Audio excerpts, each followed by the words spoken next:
ಯಮಾಯ ಧರ್ಮರಾಜಾಯ ಮೃತ್ಯವೇ ಚಾಂತಕಾಯ ಚ ವೈವಸ್ವತಾಯ ಕಾಲಾಯ ಸರ್ವಭೂತಕ್ಷಯಾಯ ಚ ಔದುಂಬರಾಯ ದಧ್ನಾಯ ನೀಲಾಯ ಪರಮೇಷ್ಠಿನೇ ಕೋದರಾಯ ಚಿತ್ರಾಯ ಚಿತ್ರಗುಪ್ತಾಯ ವೈ ನಮೋ ನಮಃ.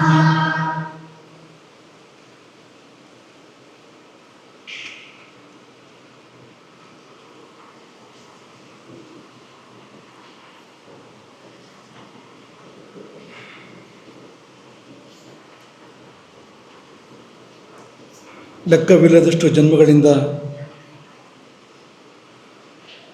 ಬಂದಿರುವ ಕರ್ಮದ ಕಟ್ಟನ್ನು ಸುಡುವ ಗುರುವನ್ನು ಮೊದಲಾಗಿ ನೆನೆಸಿಕೊಳ್ಳೋಣ.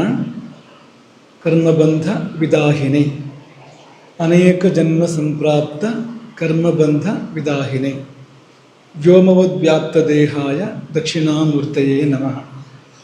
ಪ್ರಶ್ನೆಗಳಿದೆ, 6 ಪ್ರಶ್ನೆಗಳಿದೆ. ಎಲ್ಲವೂ ಭಗವತ್ಪಾದ ಗುರುಕುಲದಿಂದ. ಎಲ್ಲ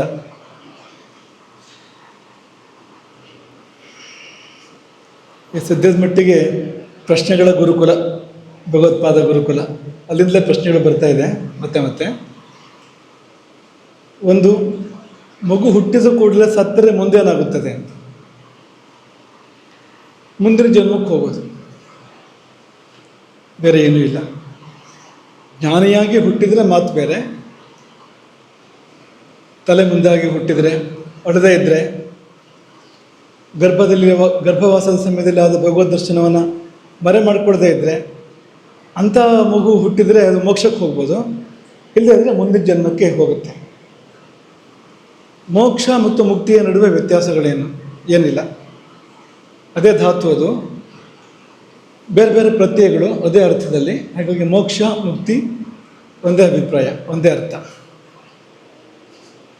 ಪರಗತಿಯು ಯಾವ ರೀತಿಯ ಅನುಭವವಾಗುತ್ತದೆ ಅಂತ ಒಬ್ಬರು ಕೇಳಿದ್ದಾರೆ.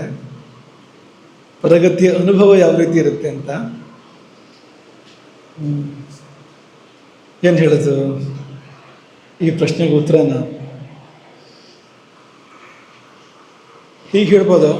ನೀವು ಕೇಳಿರ್ಬೋದು, ಯಥೋ ವಾಚೋ ನಿವರ್ತಂತೆ ಅಪ್ರಾಪ್ಯ ಮನಸಾ ಸಹ ಆನಂದಂ ಬ್ರಹ್ಮಣೋ ವಿದ್ವಾನ್ ನ ಬಿಭೇತಿ ಕದಾಚನ ಅಥವಾ ನ ಬಿಭೇತಿ ಕುತಶ್ಚನ ಇತಿ.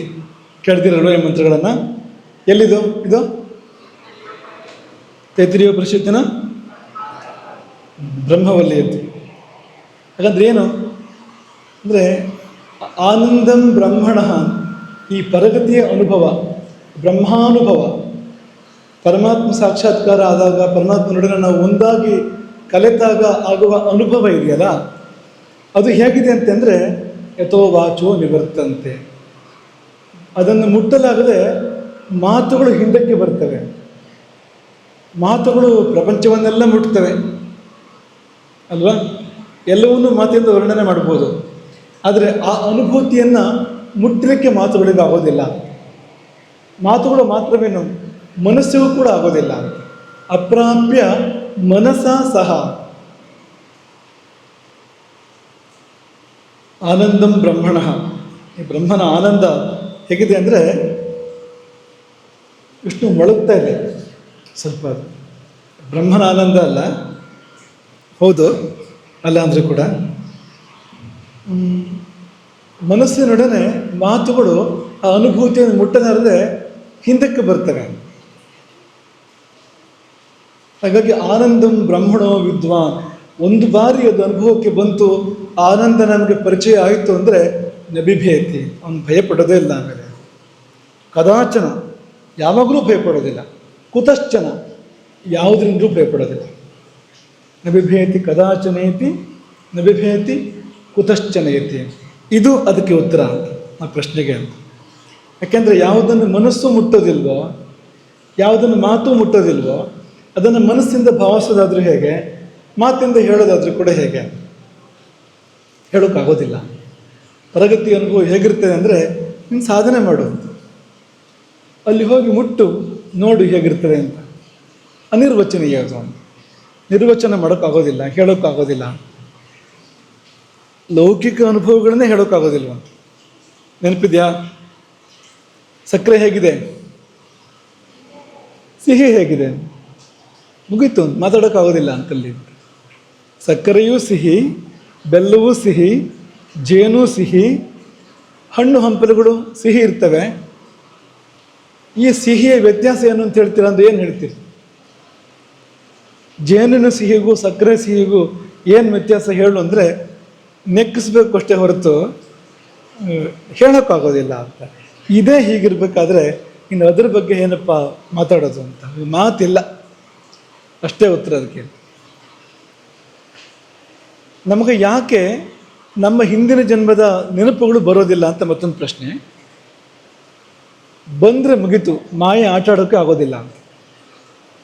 ಈ ಮಾಯೆ ಆಟ ಆಡ್ತಾ ಇರೋದೇನೆ ಈ ನಮ್ಮ ಮರವಿನ ಆಧಾರದ ಮೇಲೆ. ನಮಗೆ ಹಿಂದಿನಿಂದಲೇ ಮರೆತು ಹೋಗಿದೆ, ಹಾಗಾಗಿ ಮಾಯೆ ಆಟ ಆಡ್ತಾ ಇರ್ತಾಳೆ. ನೆನಪಾಯಿತು ಅಂದರೆ ನಾವು ತಪ್ಪುಗಳನ್ನೇ ಮಾಡೋದಿಲ್ಲ, ಎಲ್ಲರೂ ಮೋಕ್ಷಕ್ಕೆ ಹೋಗ್ಬಿಡ್ತಾರೆ. ಮತ್ತು ಸಂಸಾರ ಅಂತಲೇ ಇರೋದಿಲ್ಲ, ಪ್ರಪಂಚ ಅಂತಲೇ ಇರೋದಿಲ್ಲ ಅಂತ.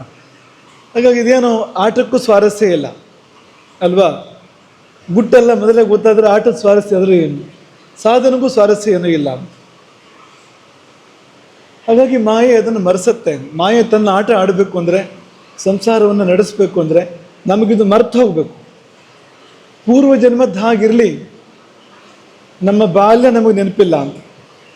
ನೀವೆಲ್ಲ ಬಾಲಕರೇ, ಆದರೆ ನಿಮ್ಮ 2 ವರ್ಷದ ಅನುಭವಗಳನ್ನ ಹೇಳ್ತೀರಾ? 1 ವರ್ಷದ ಅನುಭವ ನಿಮಗೆ 1 ವರ್ಷ ಆಗಿದ್ದಾಗ ಏನೇನಾಯ್ತು ಹೇಳ್ತೀರಾ? 6 ತಿಂಗಳಿಂದ ಹೇಳ್ತೀರಾ? 3 ತಿಂಗಳಿಂದ ಹೇಳ್ತೀರಾ? ಹುಟ್ಟಿದ ಕೂಡಲೇ ಅಮ್ಮನ ಮುಖ ಹೇಗಿತ್ತು ಹೇಳ್ತೀರಾ? ನೀವು ನೋಡಿದಿದ್ರೆ ಅಪ್ಪನ ಮುಖ ಹೇಗಿತ್ತು ಹೇಳ್ತೀರಾ? ಖುಷಿಯಾಗಿ ಹೇಗೆ ಹರಡಿತ್ತು ಅಂತ. ಗರ್ಭದಲ್ಲಿದ್ದಾಗ ಮತ್ತು ಪೂರ್ವಜನ್ಮದ ಕಥೆ ಏನು ಬಂತು? ನಾವು ಯಾವಾಗಲೂ ಇದಕ್ಕೊಂದು ಪ್ರಶ್ನೆ ಕೇಳ್ತೀವಿ ತಮಾಷೆಗೋಸ್ಕರವಾಗಿ. 1 ವಾರದ ಈಚೆಗೆ ನೀವು ಏನೇನು ಊಟ ಮಾಡಿದ್ರಿ, ಏನೇನು ತಿಂಡಿ ತಿಂದ್ರಿ, ತರಕಾರಿ ಏನೇನು ತಿಂದ್ರಿ ಹೇಳ್ತೀರಾ ಅಂದರೆ ಹೇಳುವ ಧೀರ ಜಗತ್ತಲ್ಲೇ ಯಾರೂ ಇಲ್ಲ. 1 ವಾರದ್ದು ಹೇಳು ಅಂತ, ಕಳೆದ 1 ವಾರದ್ದು ನೀನು ಏನೇನು ತಿಂದೆ ಹೇಳು ಅಂತ. ಆಗೋದಿಲ್ಲ ಅಂತ, ಹೋಗ್ಬಿಟ್ಟಿರುತ್ತೆ ಅದು, ಮರೆತೇ ಹೋಗ್ಬಿಟ್ಟಿರುತ್ತೆ ಅದು. ಹಾಗಿರುವಾಗ ಪೂರ್ವಜನ್ಮದ ನೆನಪು ಹೇಗಾಗೋದು? ಆಗೋದೇ ಇಲ್ಲ ಅಂತ. ಇದಕ್ಕೆ ನಿಮಗೆ ವಿವರಣೆ ಕೊಡೋದಾದರೆ, ಗರ್ಭವಾಸದಲ್ಲಿ ಆ ಮಗು ತುಂಬ ದುಃಖ ಅನುಭವಿಸುತ್ತೆ. ತುಂಬ ಕಷ್ಟ ದುಃಖಗಳನ್ನು ಅನುಭವಿಸಿದಾಗ ಆ ಒಂದು ದುಃಖಾನುಭವದ ಪರಾಕಾಷ್ಠೆ ಇಲ್ಲದಕ್ಕೆ ಪೂರ್ವಜನ್ಮಗಳ ಸ್ಮರಣೆ ಆಗುತ್ತೆ. ತಾನು ಮಾಡಿದ ಪಾಪಗಳು ಪುಣ್ಯಗಳು, ತನ್ನ ಬೇರೆ ಬೇರೆ ತಂದೆ ತಾಯಿಗಳು ಎಲ್ಲ ನೆನಪಾಗುತ್ತೆ. ನೆನಪಾದಾಗ ಪಶ್ಚಾತ್ತಾಪ ಆಗುತ್ತೆ, ಇನ್ನು ಮಾಡಬಾರ್ದು. 1 ಸಾರಿ ಹುಟ್ಟಿ ಬಂದರೆ, ಈ ಗರ್ಭದಿಂದ 1 ಸಾರಿ ಕೆಳಗಿಡಿದ್ರೆ, 1 ಸಾರಿ ಹುಟ್ಟಿ ಬಂದರೆ ಇನ್ನೂ ಮಾತ್ರ ಈ ತಪ್ಪುಗಳನ್ನು ಮಾಡೋದಿಲ್ಲ, ಮತ್ತೆ ಸದಾ ಭಗವತ್ ಸ್ಮರಣೆ ಮಾಡ್ತಾನೆ ಅಂತ ಸಂಕಲ್ಪ ಮಾಡಿಕೊಡುತ್ತೆ ಅಲ್ವಾ? ಹಾಗಾಗಿ ಭಗವದ್ ದರ್ಶನ ಕೂಡ ಆಗತ್ತೆ. ಅದು ಗರ್ಭದಲ್ಲಿದ್ದಾಗ ತಪ್ಪದೆ ಪ್ರತಿಯೊಂದು ಮಗುವಿಗೂ ಕೂಡ ಆತ್ಮದರ್ಶನ ಆಗುತ್ತೆ, ಪರಮಾತ್ಮ ದರ್ಶನ ಆಗುತ್ತೆ ಪ್ರತಿಯೊಂದು ಮಗುವಿಗೂ. ಅದೇ ಸ್ಥಿತಿಯಲ್ಲೇ ಹುಟ್ಟೋದು. ಹುಟ್ಟಬೇಕಾದ್ರೆ ಮಾತ್ರ ವೈಷ್ಣವ್ಯ ಮಾಯೆಯ ನಿಯಂತ್ರಿತಃ, ವೈಷ್ಣವಿ ಮಾಯೆ ತನ್ನ ಆಟ ತೋರಿಸಿದಾಗ ತಲೆ ಕೆಳಗಾಗತ್ತೆ, ಕಾಲು ಮೇಲಾಗತ್ತೆ. ಆ ತಲೆ ಕೆಳಗಾದಾಗ ಅರಿವು ಕೆಳಗಾಗುತ್ತೆ. ತಲೆಯಿಂದ ಅರಿವು ಅಲ್ವಾ? ಮಸ್ತಿಷ್ಕ ಇರೋದಲ್ಲಿ. ಯಾರಿಗಾದ್ರೂ ಕಾಲಲ್ಲಿದ್ದರೆ ಹೇಳಿ, ಹೊಟ್ಟೆಲಿದ್ದರೆ ಹೇಳಿ, ನಮಗೆ ಬೇಕು, ಸಂಶೋಧನೆ ಮಾಡಬೇಕಾಗಿದೆ ನಮಗೆ. ಯಾರಿಗೆ ಹೊಟ್ಟೆಲಿ ಮಿದುಳಿದೆ, ಯಾರಿಗೆ ಬೆನ್ನಲ್ಲಿ ಮಿದುಳಿದೆ, ಇದೆಯಾ ಯಾರಿಗಾದ್ರೂ? ಎಲ್ಲಿದೆ ತೋರಿಸಿ ಹೇಳಿ ಎಲ್ಲಿದೆ ಅಂತ. ಆಯ್ತು, ಕೆಲವರು ಹಿಂಗೆ ತೋರಿಸಿದ್ರು, ಕೆಲವರು ಹಿಂಗೆ ತೋರಿಸಿದ್ರು. ಮೇಲಿನ ಮುಚ್ಚಲ ಬದಿಯ ಮುಚ್ಚಲ ಅಷ್ಟೇ ವ್ಯತ್ಯಾಸ, ಅಲ್ಲೇ ಇರೋದದು. ಹಾಗಾಗಿ ಆ ಮಸ್ತಿಷ್ಕ ಕೆಳಗಾದಾಗ ಅಂದರೆ ಅದೊಂದು ಪ್ರಕ್ರಿಯೆ. ಅದು ಏನೊಂದು ಸೂಚಿಸುತ್ತೆ ಅಂದರೆ ಅರಿವು ಮರೆಯಾಯಿತು, ಅಜ್ಞಾನ ಹೋಯಿತು, ಆತ್ಮ ಸಾಕ್ಷಾತ್ಕಾರ ಅಥವಾ ಜನ್ಮ ಜನ್ಮಾಂತರಗಳ ಜ್ಞಾನ ಪಶ್ಚಾತ್ತಾಪ ಹೋಯಿತು, ಹಾಗೆ ಹುಟ್ಟುತ್ತೆ. ಶಟಕೋಪ ಮುನಿಗಳ ಬಗ್ಗೆ ಹೇಳಿದ ನೆನಪಿರ್ಬೋದು. ಶಠ ಅಂದರೆ ಅದೊಂದು ವಾಯು ಅದು.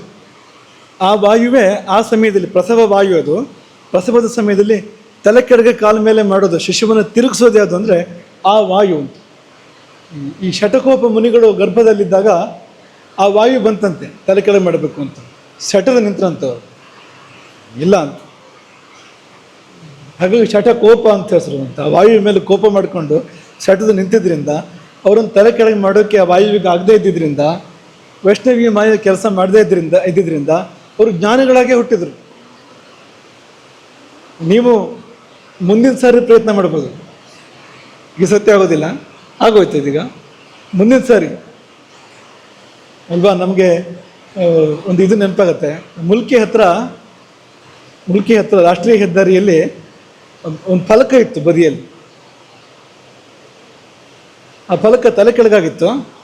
ಅದರಲ್ಲಿ ಏನು ಬರ್ಕೊಂಡಿತ್ತು ಅಂದರೆ ನೆಕ್ಸ್ಟ್ ಟೈಮ್ ಡ್ರೈವ್ ಸ್ಲೋಲಿ ಅಂತ,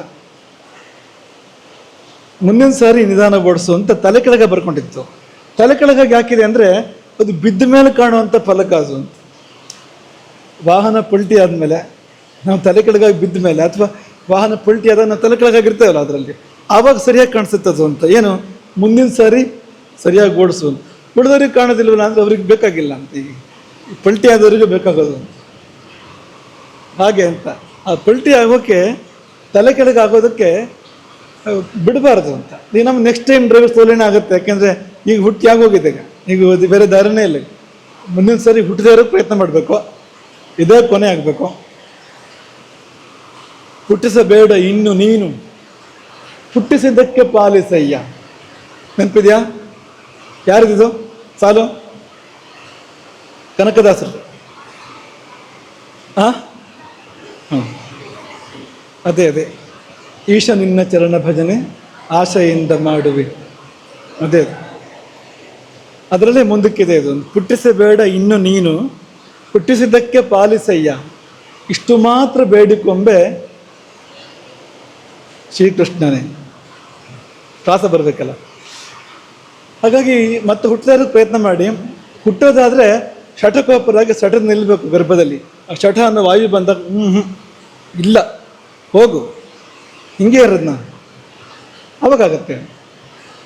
ಹಾಗಾಗಿ ಆ ಸಮಯದಲ್ಲಿ ಎಲ್ಲ ನೆನಪಿತ್ತಲ್ಲ, ಗರ್ಭದಲ್ಲಿದ್ದಾಗ ಪೂರ್ವಜನ್ಮಗಳು ಮಾಡಿದ ತಪ್ಪುಗಳು ಪಾಪಗಳು ನೆನಪಿತ್ತಲ್ಲ, ಅದನ್ನು ಮರೆಸಿ ತಾನೇ ಹುಟ್ಟಿಸಿದ್ದು ಮಾಯೆ.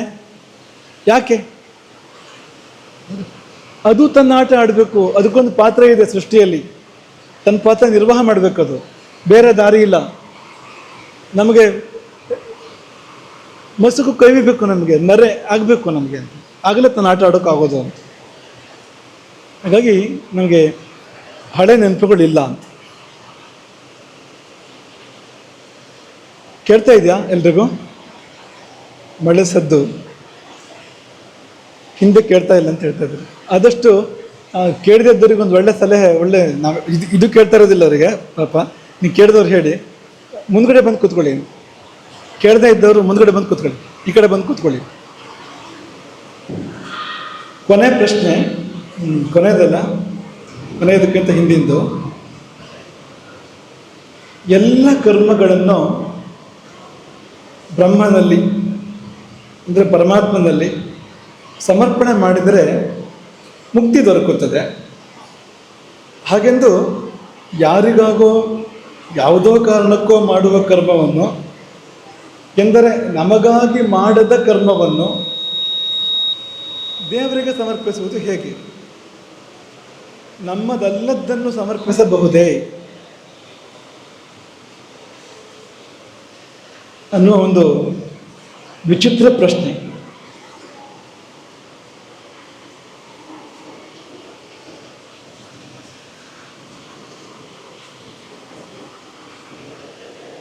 ನಮ್ಮದಲ್ಲದ ಕರ್ಮ ಅಂತ ಇಲ್ಲ ಒಂದು. ನಾವು ನಮ್ಮ ಕೈಕಾಲಿಂದ ಮಾಡ್ತೇವೆ ಅಂತ ಆದರೆ, ಅದನ್ನು ನಮ್ಮ ಮನಸ್ಸು ಮಾತು ಕೃತಿಗಳಿಂದ ಮಾಡ್ತೇವೆ ಅಂದರೆ ಅದು ನಮ್ಮದಲ್ಲ ಅನ್ನೋದಕ್ಕೆ ಅರ್ಥ ಇಲ್ಲ. ಬೇರೆಯವ್ರ ಸಲುವಾಗಿ ಮಾಡ್ತಾ ಇರ್ಬೋದು, ಆದರೆ ಬೇರೆಯವ್ರ ಸಲುವಾಗಿ ಮಾಡಿದಾಗ ನಮಗೊಂದು ಸಂತೋಷ ಸಿಗುತ್ತೆ, ಅದಕ್ಕಾಗಿ ಮಾಡ್ತೀವಿ. ಪುಣ್ಯ ಬರುತ್ತೆ, ಅದಕ್ಕಾಗಿ ಮಾಡ್ತೀವಿ. ಇಂಥ ಕಾರಣಗಳು ಇದ್ದೇ ಇದೆ. ಹಾಗಾಗಿ ತನಗೆ ಸಂಬಂಧ ಪಡದೆ ಒಂದು ಕರ್ಮ ಮಾಡೋಕ್ಕೆ ಆಗೋದಿಲ್ಲ. ಯಾವುದೋ ಕಾರಣಕ್ಕೆ ಯಾರಿಗಾಗೋ ಅನ್ನೋದು ಮೇಲ್ನೋಟಕ್ಕೆ ತೋರಿದ್ರು ಕೂಡ ಒಳಹೊಕ್ಕು ನೋಡಿದರೆ ನಮಗಾಗೆ ಮಾಡ್ತಾ ಇರ್ತೇವೆ. ಅದನ್ನು ದಾನ ಮಾಡ್ತೇವೆ. ಯಾರಿಗಾಗಿ? ನಮಗಾಗಿ ತಾನೆ ದಾನ ಮಾಡೋದು. ಈಗ ಒಬ್ಬಾತ ಅಡುಗೆ ಮಾಡ್ತಾನೆ ಅಂತ ಅಂದ್ಕೊಳ್ಳಿ, ಬೇರೆ ಎಲ್ಲ ವೇತನ ಪಡೆದು ಅಡುಗೆ ಮಾಡ್ತಾನೆ. ವೇತನ ಪಡಿತಾನೋ ಇಲ್ವೋ? ಯಾರಿಗಾಗಿ? ಪಡೆಯೋದಿಲ್ಲ, ಸೇವೆ ಅಂತ ಮಾಡ್ತಾನೆ. ತೃಪ್ತಿ ಆಗುತ್ತೋ ಇಲ್ವೋ? ಸಂತೋಷ ಆಗುತ್ತೋ ಇಲ್ವೋ? ಯಾರಿಗಾಗೋದು? ಅಂಥದ್ದೊಂದು ಇಲ್ಲವೇ ಇಲ್ಲ. ನಮ್ಮ ಮನಸ್ಸು ಮಾತು ಕೃತಿಗಳಿಂದ ನಾವೇನಾದ್ರು ಮಾಡ್ತೇವೆ ಅಂದರೆ ನಾವು ಸಮರ್ಪಟ್ಟಿದ್ದೇವೆ. ಅದನ್ನು ಪರಮಾತ್ಮ ಸಮರ್ಪಣೆ ಮಾಡೋಕ್ಕಾಗತ್ತೆ. ಇನ್ನು ಯಾರಿಗೋಗ ಮಾಡಿದೆ? ರಾಜನಿಗಾಗಿ ಮಾಡಿದೆ, ಅಥವಾ ಮಾಲೀಕನಿಗೋಸ್ಕರವಾಗಿ ಮಾಡಿದೆ, ತಂದೆಗೋಸ್ಕರ ಮಾಡಿದೆ, ತಾಯಿಗೋಸ್ಕರ ಮಾಡಿದೆ, ಅಲ್ಲೇ ಭಗವಂತನನ್ನು ಕಾಣು, ಅಲ್ಲೇ ಸಮರ್ಪಣೆ ಮಾಡು. ತಾಯಿ ಸೇವೆ ಮಾಡ್ತಾ ಇದೆಯಾ, ಅಲ್ಲೇ ಭಗವಂತನನ್ನು ಕಾಣು, ಸಮರ್ಪಣೆ ಮಾಡು. ಅಥವಾ ರಾಜನ ಸೇವೆ ಮಾಡ್ತಾ ಇದೆಯಾ, ರಾಜನಲ್ಲಿ ವಿಶ್ವದ ಪ್ರಭುವನ್ನು ಕಾಣು, ಸಮರ್ಪಣೆ ಮಾಡು. ಎಲ್ಲ ಜೀವಗಳಲ್ಲಿ ಭಗವಂತ ಇದ್ದೇ ಇದ್ದಾನೆ. ಒಂದು ವೇಳೆ ಇನ್ಯಾರ ಸಲುವಾಗಿ ಯಾವುದೋ ಒಂದು ಕರ್ಮ ಮಾಡ್ತಾ ಇದ್ದೀರಿ ಅಂದರೆ ಅವರಲ್ಲಿರುವ ಪರಮಾತ್ಮನಿಗೆ ಸಮರ್ಪಣೆ ಮಾಡಿ. ಆಗದೆ ಏನು? ಅದು ಸಾಧ್ಯ ಇದ್ದೇ ಇದೆ. ಹಾಗಾಗಿ ನಮ್ಮದಲ್ಲದ್ದು ಅಂತ ಈ ನಾವು ಮಾಡೋ ಕರ್ಮ ಆಗೋದೇ ಇಲ್ಲ. ಹಾಗೆ ಆಗುತ್ತೆ.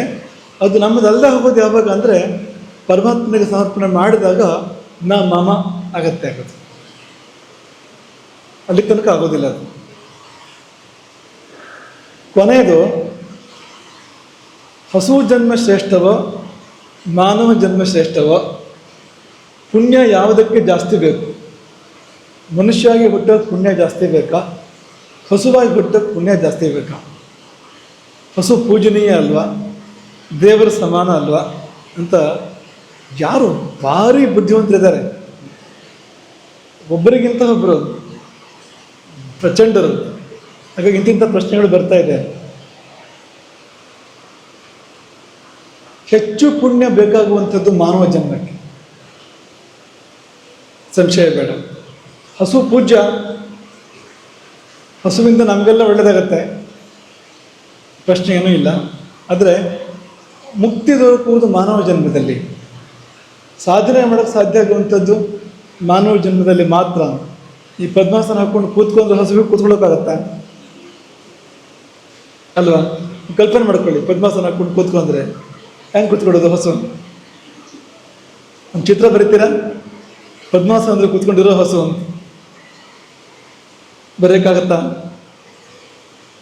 ಕನ್ನಡಕ ಹಾಕ್ಕೊಂಡಿರೋ ಹಸುನಾದ್ರು ಬರಿಬೋದೇನೋ, ಆದರೆ ಪದ್ಮಾಸನ ಹಾಕ್ಕೊಂಡಿರೋ ಹಸು ಆಗಲ್ಲ, ಬರೆಯೋಕ್ಕಾಗಲ್ಲ. ಮುಕ್ತಿ ಪಡೆಯೋಕ್ಕೆ ಸಾಧ್ಯ ಇರೋದು ಮಾನವ ಜನ್ಮದಲ್ಲಿ ಮಾತ್ರ. ನಿಜ, ಹಸುವಿನಲ್ಲಿ 33 ಕೋಟಿ ದೇವತೆಗಳಿದ್ದಾರೆ. ದೇವತೆಗಳ ಜನ್ಮಕ್ಕಿಂತ ಶ್ರೇಷ್ಠ ಮಾನವ ಜನ್ಮ. ಯಾಕೆಂದರೆ ದೇವತೆಗಳಿಗೆ ಮುಕ್ತಿ ಇಲ್ಲ. ಆ ಜನ್ಮದಲ್ಲಿ ಅವರು ಏನೂ ಸಾಧನೆ ಮಾಡೋಕ್ಕಾಗೋದಿಲ್ಲ. ಅವರು ಮುಕ್ತಿ ಪಡಿಬೇಕು ಅಂದರೆ ಇಲ್ಲಿಗೆ ಬರಬೇಕು, ಮನುಷ್ಯ ಲೋಕಕ್ಕೆ ಬರಬೇಕು, ಅವರು ಸಾಧನೆ ಮಾಡಬೇಕು, ಮುಕ್ತಿಯನ್ನು ಪಡಿಬೇಕು. ಮತ್ತು ನೀವು ಕೇಳೋ ಮಾತು ಎಲ್ಲಿದೆ? ಪ್ರಶ್ನೆ ಕೇಳೋ ಹಾಗೆ ಇಲ್ಲ. ಬೇರೆ ಬೇರೆ ಕಾರಣಕ್ಕೆ ಅದು ಪೂಜ್ಯ. ಸತ್ವಗುಣ ತುಂಬಿದೆ ಅದರಲ್ಲಿ, ಎಲ್ಲ ದೇವತೆಗಳು ನೆಲೆಸಿದ್ದಾರೆ, ನಿಜನೇ. ಆದರೆ ಮುಕ್ತಿ ಎನ್ನುವಂಥದ್ದು ಮಾನವ ಜನ್ಮದಲ್ಲಿ ಮಾತ್ರವೇ ಅದನ್ನು ಸಾಧನೆ ಮಾಡೋಕ್ಕೆ ಸಾಧ್ಯ. ಸಾಮಾನ್ಯ ಸೂತ್ರ, ಯಾವುದೋ ಮಹಾಪುರುಷ ಅನುಗ್ರಹ ಮಾಡಿದರೆ ಹಸುವಿಗೂ ಮುಕ್ತಿ ಆಗ್ಬೋದು, ಅದು ಬೇರೆ ಮಾತದು. ಆದರೆ ಅದು ಹೊರತುಪಡಿಸಿದರೆ ಸಾಮಾನ್ಯ ಸೂತ್ರದಲ್ಲಿ ಯಾವುದೇ ಪ್ರಾಣಿ, ಪಕ್ಷಿ, ಕ್ರಿಮಿ, ಕೀಟ, ದೇವತೆಗಳು ಇಂಥವರು ಕೂಡ ನೇರವಾಗಿ ಮುಕ್ತಿಗೆ ಹೋಗೋಕ್ಕಾಗೋದಿಲ್ಲ. ಮನುಷ್ಯ ಜನ್ಮಕ್ಕೆ ಬಂದು, ಅದರಲ್ಲಿ ಭಾರತಕ್ಕೆ ಬಂದು, ಭಾರತದಲ್ಲಿ ಹುಟ್ಟಿ, ಅಲ್ವಾ? ಏನಿದೆ ಶ್ಲೋಕ ನೆನಪು ಮಾಡ್ಕೊಳ್ಳಿ.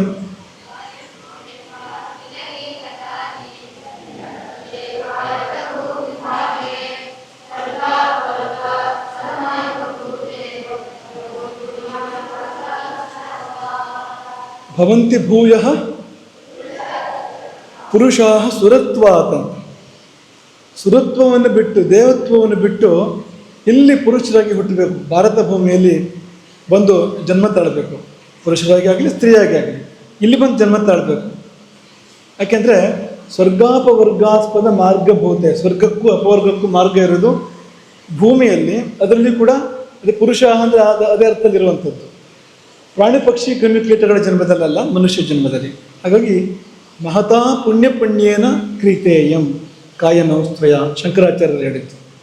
ಭಾರೀ ದೊಡ್ಡ ಪ್ರಮಾಣದ ಪುಣ್ಯವನ್ನು ಗೈಸಿ ಈ ಮನುಷ್ಯ ಜನ್ಮ ಸಂಪಾದನೆ ಮಾಡಿದೆಯಾ, ಇದೇ ಸರ್ವಶ್ರೇಷ್ಠ. ಮುಕ್ತಿ ದೃಷ್ಟಿಯಿಂದ ಈ ಜನ್ಮದಲ್ಲೇ ನಾವು ಮುಕ್ತಿ ಪಡೆಯೋಕ್ಕೆ ಸಾಧ್ಯ ಇರೋವಂಥದ್ದು ಅಂತ. ಮತ್ತು ಯಾವುದು ಶ್ರೇಷ್ಠ ಅಂತ ಅಂದರೆ ಗೋವು ಶ್ರೇಷ್ಠ, ಎರಡನೇ ಮಾತಿಲ್ಲ. ಅಶ್ವತ್ಥ ವೃಕ್ಷ ಶ್ರೇಷ್ಠ, ತುಳಸಿ ವನಸ್ಪತಿ ಶ್ರೇಷ್ಠ, ಗಂಗಾ ನದಿ ಶ್ರೇಷ್ಠ, ಗೋವು ಚತುಷ್ಪಾತ್ರಗಳಲ್ಲಿ ಗೋವು ಅತ್ಯಂತ ಶ್ರೇಷ್ಠ, ಸರ್ವದೇವತಾಮಯ. ಹಾಗಾಗಿ ನೀವು ಗೋವನ್ನು ಆರಾಧಿಸಿದ್ರೆ ನೀವು ಮುಕ್ತಿ ಹೋಗ್ಬೋದು. ಆದರೆ ಗೋವು ಮುಕ್ತಿ ಹೋಗಬೇಕು ಅಂದರೆ ಮತ್ತೆ ಇಲ್ಲಿಗೆ ಬರಬೇಕಾಗತ್ತೆ, ಮನುಷ್ಯ ಜನ್ಮಕ್ಕೆ ಬರಬೇಕಾಗತ್ತೆ. ಆ ವ್ಯವಸ್ಥೆ ಆಗಿದೆ ಅಂತ, ಗೋವಿನ ಇಡೀ ರಚನೆ ಇದೆಯಲ್ಲ, ಆ ಸಂವಿಧಾನ ಇದೆಯಲ್ಲ, ಅದು ಆಗಿದೆ. ಇನ್ನು ಇವತ್ತಿನ ಪಾಠ ಪ್ರಾರಂಭ ಮಾಡಬೇಕು, ಆದರೆ ತುಂಬ ಸಮಯ ಆಗಿಬಿಟ್ಟಿದೆ, ಮಳೆ ಬೇರೆ ಬರ್ತಾ ಇದೆ. ಹಾಗಾಗಿ ಪಾಠ ಮಾಡಬೇಕೋ ಬೇಡವೋ ಅನ್ನೋ ಪ್ರಶ್ನೆ ಬಂದ್ಬಿಟ್ಟಿದೆ ಈಗ. ಅದೊಂದು ಚಿಕ್ಕ ಪಾಠ ಆದರೂ ಕೂಡ ಒಂದು ಒಳ್ಳೆ ಪಾಠ. ಅದು ವಿದ್ಯಾರ್ಥಿಗಳಿಗೆ ತುಂಬ ಬೇಕಾಗುವಂಥ ಪಾಠ. ಅದು ಕೇಳ್ತಾ ಇದೆಯಾ? ಮಹಾಭಾರತದ ನಿಮ್ಮೆಲ್ಲ ಗೊತ್ತಿರುವಂಥ ಒಂದು ಕಥೆ ಇದು. ಕಶ್ಚಿದ್ ಋಷಿ ಧೌಮ್ಯೋ ನಾಮ ಅಯೋಧ, ಗೊತ್ತಲ್ವಾ? ಧೌಮ್ಯ ಋಷಿಗಳ ಕಥೆ, ಧೌಮ್ಯ ಋಷಿಗಳಿಂದ ಪ್ರಾರಂಭ ಆಗುವಂಥ ಕಥೆ. ಅವರಿಗೆ 3 ಶಿಷ್ಯರು. ಯಾರ್ಯಾರು? ಉಪಮನ್ಯು, ಆರುಣಿ, ವೇದ. ಆ ವೇದನ ಕಥೆಯನ್ನು ನೆನಪು ಮಾಡುವಂಥದ್ದು. ಕಥೆ ಅಂತೇನಿಲ್ಲ ಇಲ್ಲಿ, ಇಷ್ಟೇ ಇರುವಂಥದ್ದು. ಆ ವೇದನ ಕಥೆಯನ್ನು ನೆನಪು ಮಾಡುವಂಥದ್ದು. ಅಥಾಪರಃ ಶಿಷ್ಯ ತಸ್ಯೈವ ಆಬೋಧಸ್ಯ ಧೌಮ್ಯಸ್ಯ ವೇದೋ ನಾಮ. ವೇದನೆಂಬ ಧೌಮ್ಯರ ಶಿಷ್ಯ.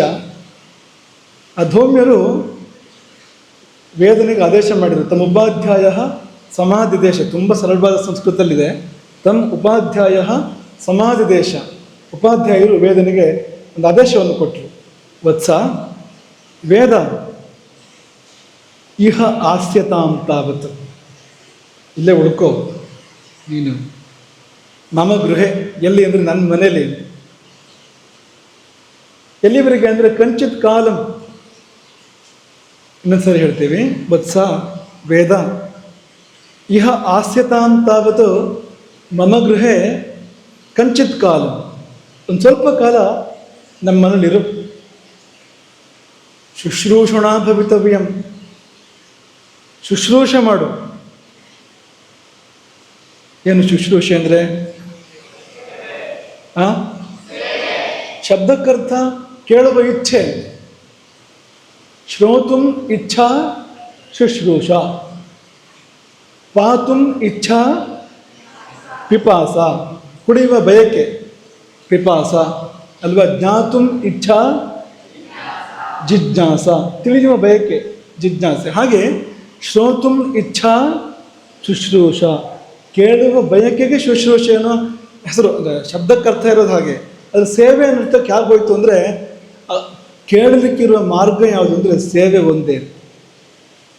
ಬಲ್ಲವರಿಂದ ನೀವು ಒಳ್ಳೆಯ ವಿಷಯಗಳನ್ನು ಕೇಳ್ಕೊಳ್ಬೇಕು, ಜ್ಞಾನಿಗಳಿಂದ, ಗುರುಗಳಿಂದ ಸದ್ವಿಚಾರವನ್ನು ಕೇಳಬೇಕು ಅಂದರೆ ಅದಕ್ಕಿರುವ ದಾರಿ ಯಾವುದು?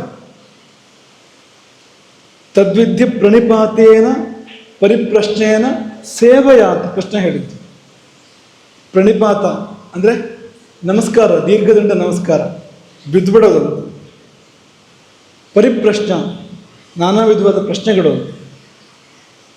ಕೊನೆಯದು ಅತ್ಯಂತ ಮುಖ್ಯವಾಗಿರುವಂಥದ್ದು ಸೇವೆಯ ಅಂತ. ಆ ಸೇವೆಯಿಂದಲೇ ನಮ್ಮ ಇಚ್ಛೆ, ಕೇಳುವ ಇಚ್ಛೆ ಪೂರ್ತಿ ಆಗೋಕ್ಕೆ ಸಾಧ್ಯ ಅಂತ. ಹಾಗಾಗಿ ಆ ಸೇವೆಗೆ ಶುಶ್ರೂಷಣ ಶಬ್ದ ಮುಂದೆ ರೂಢವಾಯಿತು, ಆ ಅರ್ಥದಲ್ಲಿ ಬಂದ್ಬಿಡ್ತದೆ ಅಂತ. ಹಾಗಾಗಿ ನೀವು ಗುರುವಿಂದ ಉಪದೇಶ ಪಡ್ಕೊಳ್ಬೇಕು ಅಂತಂದರೆ ಅದಕ್ಕಿಂತ ಮೊದಲೇನು ಬೇಕು? ಸೇವೆ ಬೇಕು, ಸೇವೆ ಬೇಕು, ಸೇವೆ ಮಾಡಬೇಕು. ಹಾಗಾಗಿ ಶುಶ್ರೂಷಣಾಚ ಭವಿತವ್ಯಂ. ಇದ್ದರೆ ಸಾಲದು. ಇದ್ರೆ ಅಂದರೆ ಗುರುಗಳ ಮನೇಲಿ ಇದ್ರೆ ಸಾಕು ಅಂದರೆ ಜಿರ್ಲೆನೂ ಗುರುಗಳ ಮನೇಲೇ ಇದೆ, ಇರುವೆನೂ ಗುರುಗಳ ಮನೇಲೇ ಇದೆ ಅಲ್ವಾ. ನಾಯಿನೂ ಗುರುಗಳ ಮನೇಲೇ ಇರ್ಬೋದು, ಎಮ್ಮೆನೂ ಇರ್ಬೋದು, ಇರಬೇಕು ಅಂತಿಲ್ಲ, ಹೇಳಿದ್ದು ಮಾತಿಗೆ ಹೇಳಿದ್ದು. ಎಲ್ಲವೂ ಇರ್ಬೋದು ಅಂತ. ತಮೋಮಯ ಒಂದು ಜೀವಿಗಳು ಕೂಡ ಇರ್ಬೋದು. ಇದ್ದ ಮಾತ್ರ ಅವುಗಳಿಗೆಲ್ಲ ಜ್ಞಾನೋದಯ ಆಗುತ್ತಾ? ಗಂಗಾ ನದಿಯಲ್ಲಿ ಎಷ್ಟೋ ಮೀನುಗಳು ವಾಸ ಮಾಡ್ತವೆ ಅಲ್ವಾ, ಅಲ್ಲೇ ಇರ್ತಾವಲ್ಲ ಯಾವಾಗಲೂ. ಅಂದರೆ ಗಂಗಾ ಸ್ನಾನದ ಫಲ ಬರಬೇಕು ಅಂದರೆ ಭಾವ ಬೇಕು, ಅದಕ್ಕೆ ತುಂಬ ಮುಖ್ಯವಾಗಿದೆ. ಹಾಗಾಗಿ ಇದ್ರೆ ಸಾಲದು. ಶುಶ್ರೂಷಣಾಚ ಭವಿತವ್ಯಂ, ಶುಶ್ರೂಷೆ ಮಾಡು, ಸೇವೆ ಮಾಡು.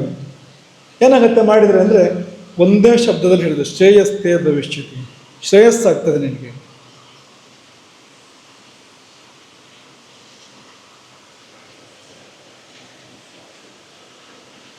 ಪ್ರತಿಯಾಗಿ ವೇದ ಒಂದೇ ಶಬ್ದವನ್ನು ಹೇಳಿದಂತೆ, ತಥಾ, ಹಾಗೆ ಆಗಲಿ. ಚರ್ಚೆ ಮಾಡಲಿಲ್ಲ. ಹೌದಾ, ಇರಬೇಕಾ, ಇದ್ರೆ ಹೇಳ್ಕೊಡ್ತೀರಾ, ಹೇಳ್ಕೊಡ್ತೀರಿ ಅಂತ ಏನು ಖಾತ್ರಿ? ಹೇಳ್ಕೊಡ್ತೀರಿ ಏನು ಮಾಡೋದು? ಆಮೇಲೆ ಎಷ್ಟು ಹೇಳಿಕೊಡ್ತೀರಿ ಈಗಲೇ ಹೇಳಿ. ಎಲ್ಲರೂ ಹಸ್ತಾಕ್ಷರ ಮಾಡಿಕೊಡಿ, ಇಂತಿಷ್ಟು ಪಾಠ ಮಾಡ್ತೇನೆ, ಇಂತಿಷ್ಟು ಕಾಲ ಇದ್ದರೆ ಸೇವೆ ಮಾಡಿದ್ರೆ ಇಂಥದ್ದು ಮಾಡ್ಕೊಡಿ. ಹೀಗೆಲ್ಲ ಏನೂ ಇಲ್ಲ. ಇವತ್ತಿನ ಕಾಲ ಈ ತರಹ ಇದೆ, ಪೂರ್ತಿ ಹೀಗಾಗೋಗಿದೆ ಇವತ್ತು. ಆದರೆ ಅಲ್ಲಿ ಬೇರೆ ಏನೂ ಇಲ್ಲ. ಇರು ಕೆಲವು ಕಾಲ ಸೇವೆ ಮಾಡು, ಒಳ್ಳೆಯದಾಗತ್ತೆ. ಇಷ್ಟು ಗುರುಗಳ ಮಾತು. ಆಯಿತು ಅಂತ ಶಿಷ್ಯನ ಮಾತು. ತಥೇತ್ಯುಕ್ತ ಗುರುಕುಲೆ ದೀರ್ಘಕಾಲಂ ಗುರು ಶುಶ್ರೂಷಣ ಪರೋ ಅವಸತ್. ಹಾಗೆ ಆಗಲಿ ಅಂತ ಹೇಳಿದ ಮಾತ್ರ ಅಲ್ಲ, ಬಹುಕಾಲ ಗುರುಕುಲದಲ್ಲಿದ್ದ, ಅನೇಕ ಕಾಲ ಗುರುಕುಲದಲ್ಲಿದ್ದ. ಮಾತ್ರವಲ್ಲ, ಶುಶ್ರೂಷೆ ಮಾಡ್ತಾ ಇದ್ದ. ಗುರು ಶುಶ್ರೂಷೆಯನ್ನು ಅದೇ ಸರ್ವಸ್ವ ಅನ್ನೋ ಹಾಗೆ ಮಾಡ್ತಾ ಇದ್ದ. ಗುರು ಶುಶ್ರೂಷಣ ಪರಃ ಅವಸತು. ಸೇವೆ ಹೇಗೆ ಮಾಡ್ತಾನೆ ಅಂದರೆ, ಗೋವು ಹೇಗೆ ಸೇವೆ ಮಾಡುತ್ತೆ? ಎತ್ತಾಗಲಿ ಹಸುವಾಗಲಿ ಎಷ್ಟು ಮನುಷ್ಯನಿಗೆ ಅದು ಉಪಕಾರ ಮಾಡುತ್ತೆ ನೋಡಿ. ತಂದು ಅಂತಿಲ್ಲ ಏನು ನೋಡಿ. ಒಂದು ಎತ್ತು ಅಂತಂದರೆ ಅದು ಹೆಸರು ಯಾಕೆ ಎತ್ತು ಅಂತದಕ್ಕೆ? ಎತ್ತೋದ್ರಿಂದ ಭಾರವನ್ನು, ಹಾಗಾಗಿ ಎತ್ತು ಅಂತ. ಅದು ಹೆಚ್ಚಾಯಿತು ಅಂತ ಹೇಳೋದಿಲ್ಲ, ಹಸುವಾಯಿತು ಅಂತ ಹೇಳೋದಿಲ್ಲ. ಎಷ್ಟು ಕೆಲಸ ಮಾಡುತ್ತೆ ನೋಡಿ ಅದು. ಹಾಗಿದ್ಬಿಟ್ನಂತ. ನಿತ್ಯಂ ಗುರುಣ ಧೂರ್ಷು ನಿಯೋಜ್ಯಮಾನ. ಪ್ರತಿನಿತ್ಯವೂ ಗುರುಗಳು ಬೇರೆ ಬೇರೆ ಕೆಲಸ ಕೊಡ್ತಾ ಇದ್ರು. ಸ್ವಲ್ಪನೂ ಪಾಠ ಹೇಳ್ಕೊಡ್ತಾ ಇರಲಿಲ್ಲ, ಏನೇನೂ ಪಾಠ ಇಲ್ಲ. ಈ ಕೆಲಸ ಮಾಡು, ಆ ಕೆಲಸ ಮಾಡು, ಮತ್ತೊಂದು ಕೆಲಸ ಮಾಡು, ಇನ್ನೊಂದು ಕೆಲಸ ಮಾಡು, ಇದಾದ್ಮೇಲೆ ಅದು ಮಾಡು, ಅದಾದ್ಮೇಲೆ ಆಮೇಲೆ ಇನ್ನೊಂದು ಮಾಡು, ಕೊನೆಯಲ್ಲಿ ಮತ್ತೊಂದು ಮಾಡು. ಮುಕ್ತಾಯವೇ ಇಲ್ಲ. ಎಲ್ಲೋ ಎಷ್ಟು ಹೊತ್ತು ಮಲಗಿದ್ದು, ಚೂರು ಹೊಟ್ಟೆಗೆ ಹಾಕ್ಕೊಂಡಿದ್ದು, ತುತ್ತಿನ ಚೀಲ ತುಂಬಿಸ್ಕೊಂಡಿದ್ದು, ಅದಷ್ಟನ್ನು ಬಿಟ್ಟರೆ ನನಗೆ ಬೇರೆ ಏನೂ ವ್ಯವಧಾನ ಇಲ್ಲ. ಕೆಲಸ ಕೆಲಸ ಕೆಲಸ ಕೆಲಸ, ಸೇವೆ ಸೇವೆ ಸೇವೆ ಸೇವೆ. ನೀವಾದರೂ 3 ದಿವಸ ಇರ್ತಿರ್ಲಿಲ್ಲ.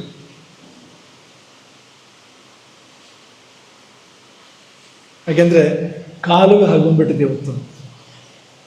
ನೀವು ಎಂಥ ಕಾಲದಲ್ಲಿ ಇದ್ದೀರಿ ಅಂದರೆ, ಪರಮ ಸುಖದ ಸುಖದ ಸುಖದ ಸುಖದ ಸುಖದ ಕಾಲದಲ್ಲಿ ನೀವಿದ್ದೀರಿ. ನಿಮ್ಗೆ ಯಾವ ಕೆಲಸವೂ ಇಲ್ಲ. ನೀವು ಅಧ್ಯಯನ ಮಾಡಿದರೆ ಆಯ್ತು, ಅದೊಂದನ್ನು ಸರಿಯಾಗಿ ಮಾಡಿದ್ರೆ ಬಿಟ್ಟರೆ ಇರೋದು ಒಂದೇ ಕೆಲಸ. ಅದನ್ನು ಮಾಡಿಸೋಕ್ಕೆ ಸಾಕಬೇಕಾಗತ್ತೆ. ಇಷ್ಟು ಜನ ಆರ್ಯರು, ಇನ್ನು ಕಾಯುವ ಕ್ಷೇಮಪಾಲಕಿಯರು ಎಲ್ಲ ಸೇರಿಕೊಂಡು ಏನಪ್ಪ ಅಂದರೆ ಇರೋ ಒಂದೇ ಕೆಲಸ ಮಾಡಿಸೋದು ಅಂತ, ಓದೋದು.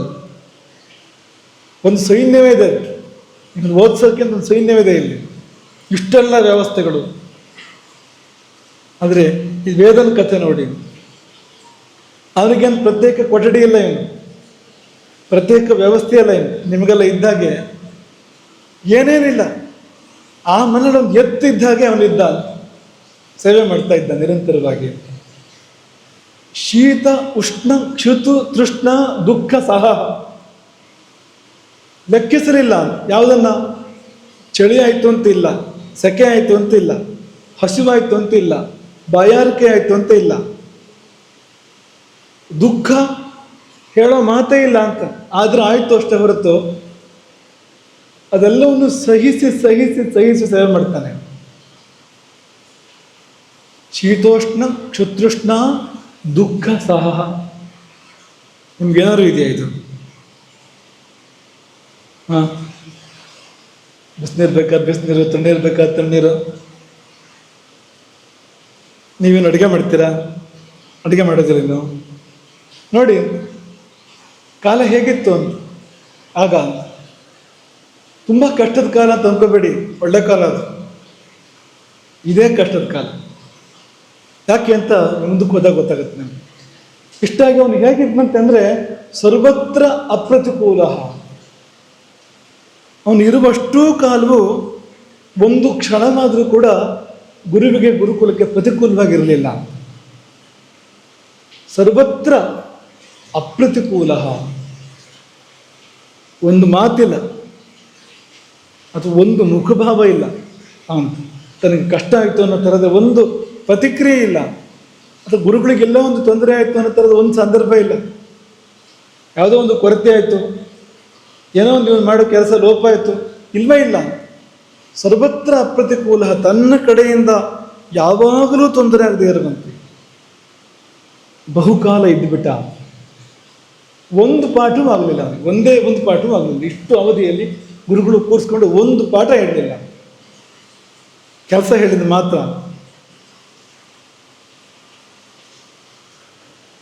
ತಸ್ಯ ಮಹತಾ ಕಾಲೇನ ಗುರು ಪರಿತೋಷಂ ಜಗಾಮ. ಒಳ್ಳೆ ಜೀತದಾಗ ಆಯ್ತಲ್ಲಪ್ಪ ಇದು. ಜೀತಕ್ಕಾದರೂ ಕೂಡ ಹಣ ಕೊಟ್ಟು ಖರೀದಿ ಮಾಡಿರ್ತಾರೆ. ಆ ಕಾಲದಲ್ಲಿ ಮನುಷ್ಯರನ್ನು ಖರೀದಿ ಮಾಡೋ ಪದ್ಧತಿಗಳಿದ್ದು ಹಿಂದಿನ ಕಾಲದಲ್ಲಿ. ಜೀತ ಅಂತ ಹೆಸರು ಅದಕ್ಕೆ, ದಾಸ್ಯ ಅಂತ ಸಂಸ್ಕೃತದಲ್ಲಿ. ಈಗ ಅದು ಕೂಡ ಇಲ್ಲ, ನನಗನ್ನು ಕೊಟ್ಟು ಇಲ್ಲ, ಬರೇ ಕೆಲಸ ಮಾಡಿಸಿದ್ದೆ ಆಯ್ತಲ್ಲ ಅವನನ್ನು ಇಷ್ಟೆಲ್ಲ ವರ್ಷ.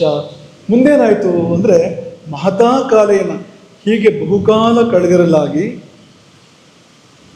ಗುರು ಪರಿತೋಷಂ ಜಗಾಮ. ಗುರುವಿಗೆ ಒಂದು ಸಂದರ್ಭ ಬಂದಾಗ ತುಂಬ ಸಂತೋಷ ಆಯಿತು. ಮೊದಲು ಆಗಿದೆ, ಈ ಹಿಂದೆ ಆಗಿಲ್ಲ ಅಂತಿಲ್ಲ. ಆದರೆ ಒಂದು ದಿನ ಬಂತು, ಆ ದಿನ ಹೇಗಿತ್ತು ಅಂದರೆ ತುಂಬಿತ್ತು. ಅದು ಆನಂದದ ಕೊಡ ಇದೆಯಲ್ಲ, ಹೃದಯದ ಕೊಡ ತುಂಬಿತು.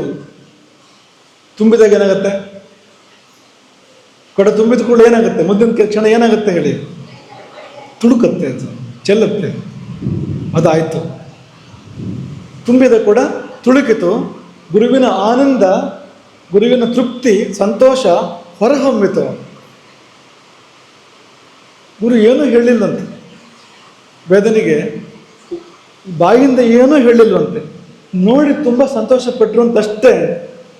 ಮರುಕ್ಷಣ ಏನಾಯ್ತು ಅಂತಂದರೆ ತತ್ ಪರಿತೋಷ ಅಚ್ಚ, ಅಷ್ಟು ಮಾತ್ರದಿಂದ, ಒಂದು ಶಬ್ದ ಕೂಡ ಇಲ್ಲ, ಅಷ್ಟು ಮಾತ್ರದಿಂದ ಸರ್ವಜ್ಞತಾಂಚ ವಾಪ, ಎಲ್ಲ ವಿದ್ಯೆಗಳು ಅವನಿಗೆ ಬಂದ್ಬಿಟ್ಟು. ಎಲ್ಲ ವೇದಗಳು, ಎಲ್ಲ ಶಾಸ್ತ್ರಗಳು, ಎಲ್ಲ ದರ್ಶನಗಳು, ಎಲ್ಲ ಕಲೆಗಳು ಏನಿದೆಯೋ ಅದೆಲ್ಲ ಸರ್ವಜ್ಞತಾಂಚ ಅವಾಪ. ಸರ್ವಜ್ಞತ್ವ ಮಾತ್ರ ಅಲ್ಲ, ಬದುಕಿಗೆ ಬೇಕಾದ ಶ್ರೇಯಸ್ಸು ಕೂಡ ಬಂದ್ಬಿಡ್ತು ಅಂತ. ಮುಂದೆ ಅವನಿಗೆ ಒಳ್ಳೇದಾಗಬೇಕಲ್ವ ಜೀವನದಲ್ಲಿ, ಯಾವ ಏನೇನು ಒಳ್ಳೇದಾಗಬೇಕೋ ಅದೆಲ್ಲವನ್ನೂ ಸೇರಿಸ್ಕೊಂಡು, ಏನೇನು ಜ್ಞಾನ ಅಂತ ಪ್ರಪಂಚದಲ್ಲಿ ಇದೆಯೋ ಅದೆಲ್ಲವನ್ನು ಸೇರಿಸ್ಕೊಂಡು ಗುರುಗಳು ಒಂದು ಸಾರಿ ತೃಪ್ತಿಯಿಂದ ಅದನ್ನು ನೋಡಿದ್ರು ಅಂತ. ಆಯಿತು, ಪುಸ್ತಕನೇ ತೆಗಿಲಿಲ್ಲ. ವೇದ ಒಂದು ದಿನ ಓದಲಿಲ್ಲ, ಒಂದು ದಿನ ಬರೀಲಿಲ್ಲ, ಒಂದು ದಿನ ಉರು ಹಾಕಲಿಲ್ಲ, ಒಂದು ದಿನ ಅದಕ್ಕಾಗಿ ಒಂದು ಸಮಯವನ್ನೇ ಹಾಕಲಿಲ್ಲ, ಶ್ರಮವನ್ನೇ ಪಡಲಿಲ್ಲ. ಎಲ್ಲವೂ ಬಂತು. ಇನ್ನೇ ಅದನ್ನೇ ಹೇಳಿದ್ದ, ಗುರು ಹೇಳಿಕೊಟ್ಟೆ ಶಿಷ್ಯನಿಗೆ ವಿದ್ಯೆ ಬರಬೇಕೆಂದಿಲ್ಲ. ಈ ಹೇಳಿಕೊಡೋದು ಅನ್ನೋದು ಅದೊಂದು ತುಂಬ ಸ್ಥೂಲವಾದ ವಿಧಾನ. ಅದು ಉಚ್ಚಕೋಟಿಯ ವಿಧಾನ ಅಲ್ಲ. ಅದು ಆಗಲಿದ್ದಾಗ ಇದು ಅನ್ನೋಂಥ ವಿಧಾನ ಇದು. ಉಚ್ಚಕೋಟಿ ವಿಧಾನ ಯಾವುದು ಅಂದರೆ ದಾಟಿಸ್ಬಿಡು, ಈ ಕಡೆಯಿಂದ ಆ ಕಡೆಗೆ ದಾಟಿಸ್ಬಿಡು ವಿದ್ಯೆಗಳನ್ನೆಲ್ಲ. ಅದಾಗುತ್ತೆ ಹೇಗೆ ಅಂದರೆ ನ್ಯಾಯವಾದ ಸೇವೆ, ನ್ಯಾಯವಾದ ಶುಶ್ರೂಷೆ ಮತ್ತು ಒಂದು ತೃಪ್ತಿ, ಒಂದು ಸಂತೋಷ, ಒಂದು ಗುರುವಿಗಾಗುವಂಥದ್ದು. ಇದೆರಡರಲ್ಲಿ ತಾನಾಗಿ ಎಲ್ಲ ವಿದ್ಯೆಗಳು, ಗುರುವಿನಲ್ಲಿ ಯಾವ್ಯಾವ ವಿದ್ಯೆಗಳಿರ್ತವೋ ಎಲ್ಲ ವಿದ್ಯೆಗಳು ಶಿಷ್ಯನಿಗೆ ಹರಿದು ಬಿಡ್ತವೆ.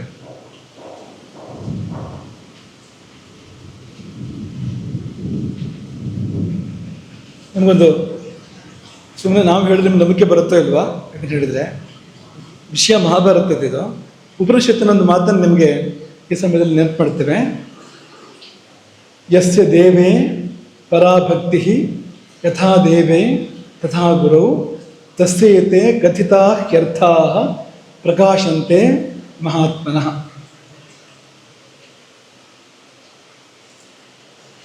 ಕಾಣ್ತಾ ಇದೆಯಾ? ಆಮೇಲೆ ಬರ್ಕೋಬೋದು, ಕೇಳಿ ಇದನ್ನ.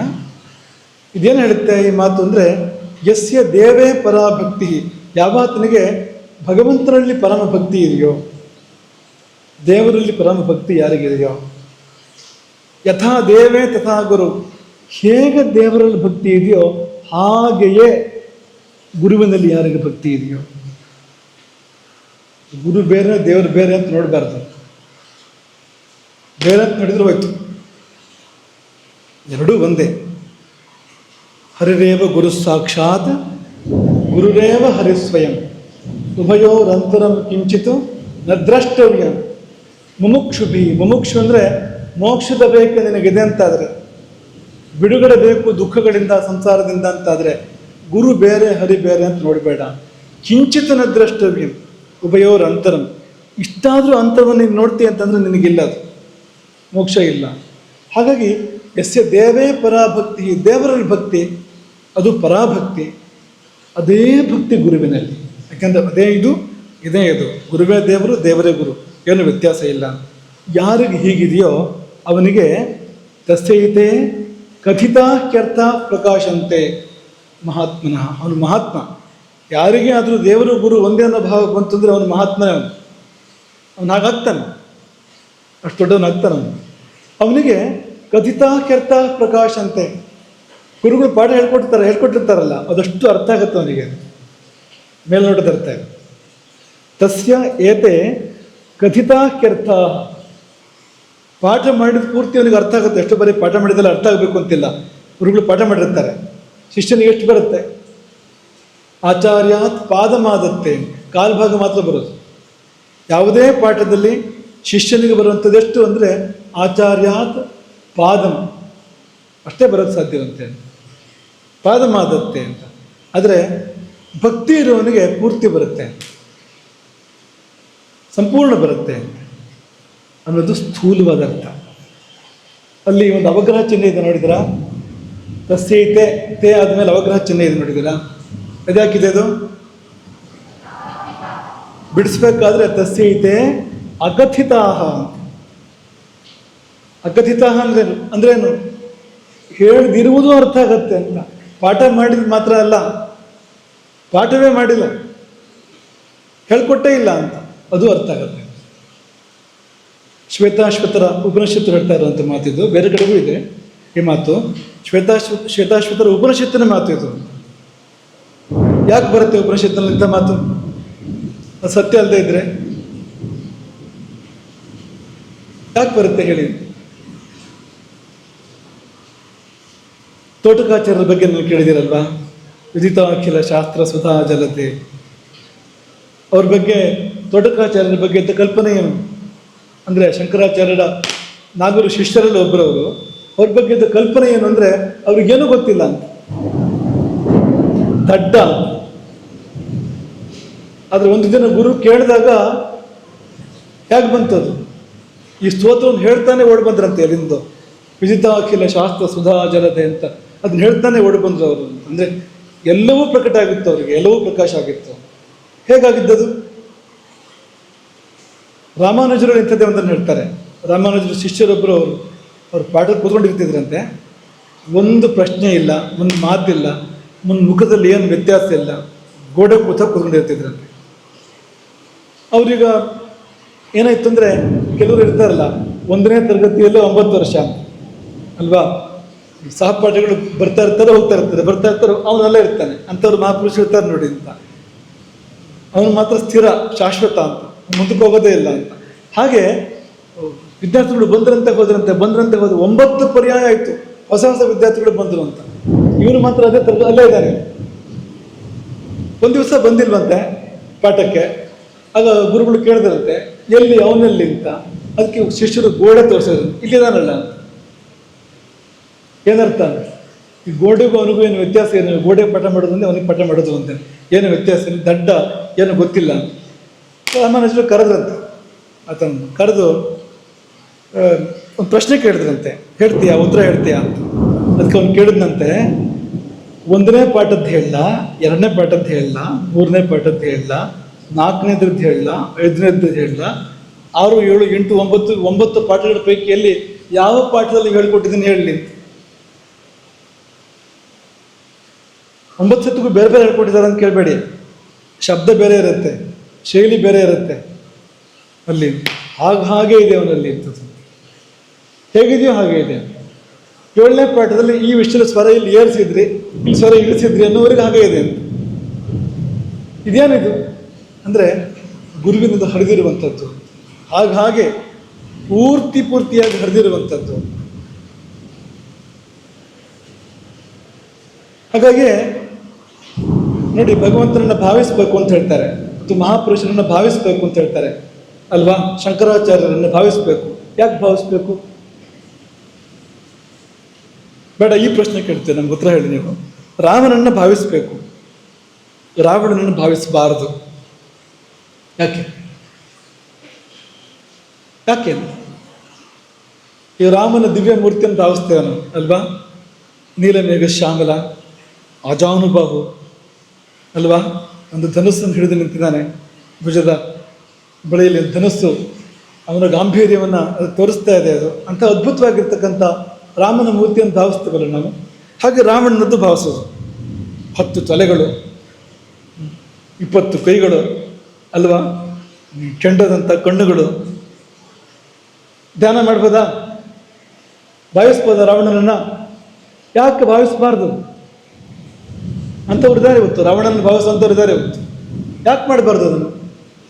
ಅಂದರೆ ನೀವು ಯಾವ ಮೂರ್ತಿಯನ್ನು ಭಾವಿಸ್ತಿರ್ತೀರೋ ಅಲ್ಲಿರುವ ಗುಣಗಳು, ಅಲ್ಲಿರುವ ಧರ್ಮಗಳು ನಮಗೆ ಹರಿದು ಬರುತ್ತವೆ. ಹಾಗಾಗಿ ರಾಮನನ್ನು ಭಾವಿಸಿದರೆ, ರಾಮ ಅಂದರೆ ಸಮಸ್ತ ಕಲ್ಯಾಣ ಗುಣೈಕ ಪೂರ್ಣ, ಎಲ್ಲ ಕಲ್ಯಾಣ ಗುಣಗಳು ಅವನಲ್ಲಿದೆ, ಅವೆಲ್ಲ ನಮಗೆ ಬರ್ತವೆ ಅವನನ್ನು ಭಾವಿಸದಂತೆ. ಈಗ ಹನುಮಂತನನ್ನು ತುಂಬ ಭಾವಿಸಿ ನೀವು. ಭಾವಿಸಿದಾಗ ಅವನ ಚೂರು ಮುಖದಲ್ಲ ಆ ಆಕೃತಿ ಬರುತ್ತೆ. ನೀವು ಅದನ್ನು ಗಮನಿಸ್ಬೋದು, ಹನುಮಂತನ ಉಪಾಸಕರಲ್ಲಿ ಗಮನಿಸ್ಬೋದು. ಮುಖದಲ್ಲಿ ಆ ಹನುಮಂತನ ಲಕ್ಷಣಗಳು ಬರ್ತವೆ. ತುಂಬ ನೀವು ಏನೇನು ಭಾವಿಸ್ತೀರೋ ನೀವು ಅದಾಗ್ತೀರಿ, ನಿಮ್ಗದು ಬರುತ್ತೆ ಅಲ್ಲಿಂದ. ಹಾಗೆ ನೀವು ರಾವಣನ ಭಾವಿಸಿದ್ರೆ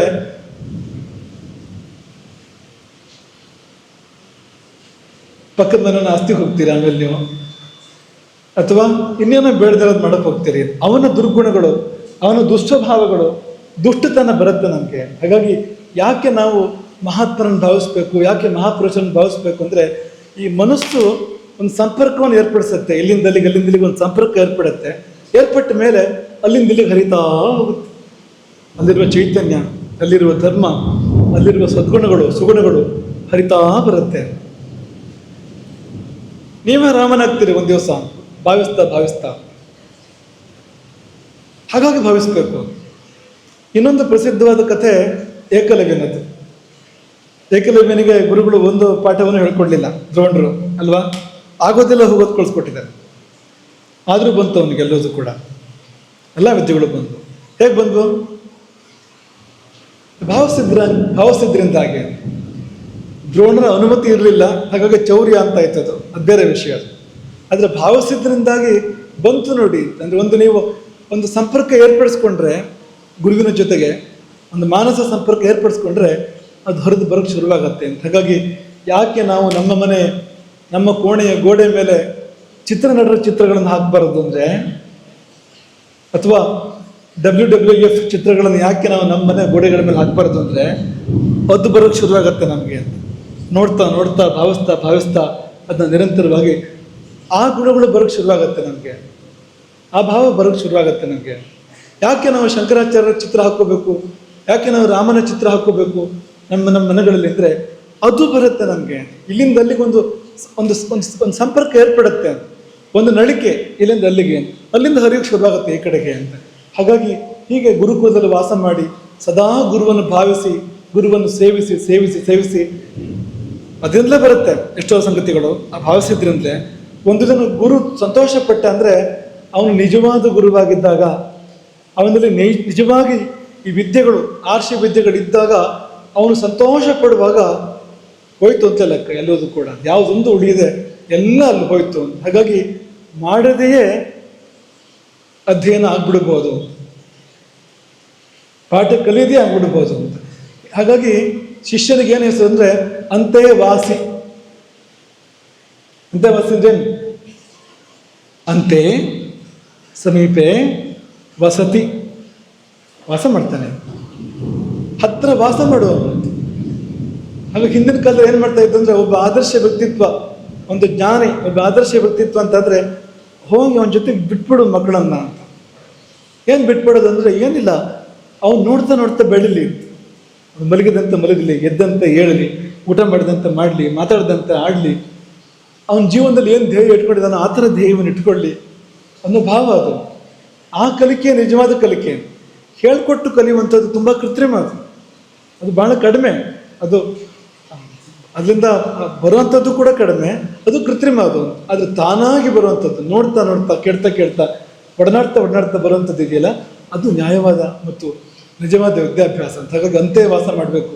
ಇವತ್ತಿನ ಪದ್ಧತಿ ಇದೆಯಲ್ಲ, ನಾವು ಅವರು ಬರ್ತಾರೆ ಶಾಲೆಗೆ, ನಾವು ಹೋಗ್ತೇವೆ, ಒಂದು ಸ್ವಲ್ಪ ಹೊತ್ತು ನಮಗೂ ಅವ್ರಿಗೂ ಅಲ್ಲಿ ಏನೋ ಒಂದು ಭೇಟಿ ಥರ ಆಗುತ್ತೆ, ಒಂದು ಭಾವನೆ ಗೀವನೆ ಏನಿಲ್ಲ ಅಲ್ಲಿ. ಅದ್ರ ಬದಲಿಗೆ ಸಂದರ್ಭ ಬಂದರೆ ಗಲಾಟನೆ ಮಾಡ್ತಾರೆ, ಉಪಾಧ್ಯಾಯರ ಮೇಲೆ, ಗುರುಗಳ ಮೇಲೆ, ಶಿಷ್ಯರು ಅನ್ನೋ ಥರ ವಾತಾವರಣ ಅಲ್ಲಿ. ಇದೆಲ್ಲ ಅಲ್ಲ, ಇದೆಲ್ಲ ಆದರ್ಶವಾಗಿರ್ತಕ್ಕಂಥ ವಿದ್ಯಾಭ್ಯಾಸ ಅಲ್ಲ. ಹಾಗಾಗಿ ಗುರು ಸೇವೆ ಎನ್ನುವಂಥದ್ದು ತುಂಬ ಮುಖ್ಯವಾಗಿರುವಂಥದ್ದು. ಸೇವೆಯಿಂದ ಗುರುವನ್ನು ಸುಪ್ರೀತಗೊಳಿಸುವಂಥದ್ದು. ಇದಾಯಿತು ಅಂದರೆ ಎಲ್ಲವೂ ಬರುತ್ತೆ, ತಾನಾಗಿ ಎಲ್ಲವೂ ಕೂಡ ಬಂದ್ಬಿಡುತ್ತೆ. ಏನೊಂದು ಕೂಡ ಬಾಕಿ ಇಟ್ಕೊಳ್ಳೋಕ್ಕಾಗೋದಿಲ್ಲ. ಈಗ ಒಂದು ಕರು ಬಂದು ಹಸುವಿನ ಕೆಚ್ಚಲಿಗೆ ಬಾಯಿ ಹಾಕಿ ಅದು ಹಾಲನ್ನು ಸೆಳೆಯಲಿಕ್ಕೆ ಆರಂಭ ಮಾಡಿದಾಗ ಹಸುವಿನಲ್ಲಿ ಉಂಟಾಗುವ ಭಾವ ಯಾವುದು ಅಂದರೆ ಒಂದು ಪ್ರೀತಿ. ಅದಕ್ಕೆ ಹೆಸರೇ ವಾತ್ಸಲ್ಯ. ಆ ವಾತ್ಸಲ್ಯ ಬರ್ತಿದ್ದ ಹಾಗೇನೆ ಹಸುವಿಗೆ ಹಾಲು ಇಟ್ಕೊಳ್ಳೋಕ್ಕಾಗೋದಿಲ್ಲ. ಆಮೇಲೆ ಕನ್ನಡದಲ್ಲಿ ಸೊರೆಯೋದು ಅಂತ ಶಬ್ದ ಇದೆ. ಹಾಲು ಸೊರೆಯೋದು, ಆ ಸೊರೆಯೋದು ಅಂದರೆ ತೊರೆಯೋದು ಅಂತ ಅದಕ್ಕೆ ಅರ್ಥ. ಅದಕ್ಕೆ ಮೂಲ ಶಬ್ದ ಅದು ಅಂತ. ಹಾಲನ್ನು ತೊರೆಯುತ್ತೆ ಅದು ಅಂತ, ತಗೋ ಅಂತ, ಬಿಟ್ಬಿಡುತ್ತೆ, ತಗೋ ಅದನ್ನು.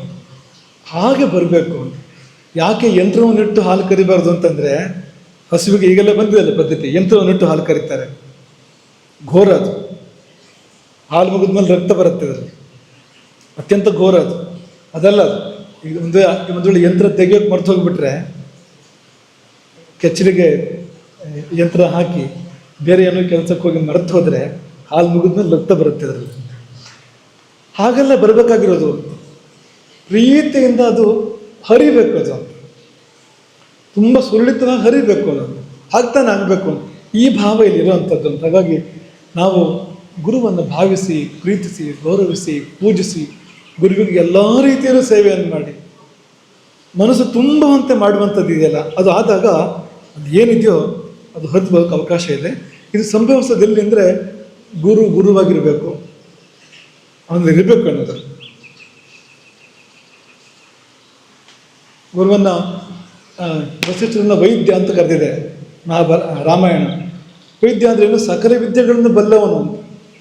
ಹಾಗೆ ಆರ್ಷ ವಿದ್ಯೆಗಳಿಗೆ ಒಂದು ನೆಲೆಯಾಗಿರ್ಬೇಕು ಅವನು.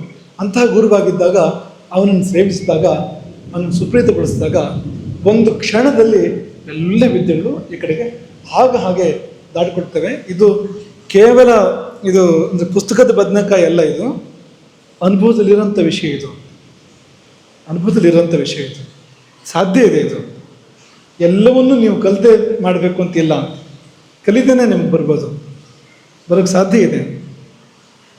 ಅನುಭವ ವೇದ್ಯ ಇದು. ಇನ್ನೊಂದ್ಸತಿ ನಮ್ಮನ್ನ ಹೇಳೋದು ಅಂತ, ಅನುಭವ ವೇದ್ಯ ಇದು, ಸಾಧ್ಯ ಇದೆ ಬರೋದಕ್ಕೆ.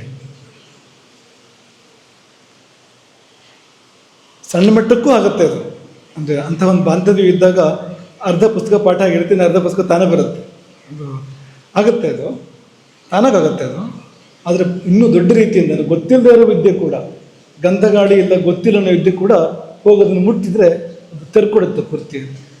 ಎಲ್ಲ ವಿದ್ಯೆ ಗೋಚರ ಆಗುತ್ತೆ. ಯಾವುದೋ ವೈದ್ಯ ವಿದ್ಯೆ ಇರ್ಬೋದು, ಜ್ಯೋತಿಷ ಇರ್ಬೋದು, ವಾಸ್ತು ಇರ್ಬೋದು, ಇನ್ಯಾವುದೋ ಸಂಗೀತ ಇರ್ಬೋದು, ಅದು ಹೋಗಿ ಶುರು ಮಾಡಿದರೆ ಮುಟ್ಟಿದ್ರೆ ತಾನೇ ಬರುತ್ತೆ ಪೂರ್ತಿ. ಎಲ್ಲೋದು ಎಲ್ಲಿಂದ ಬರೋದು?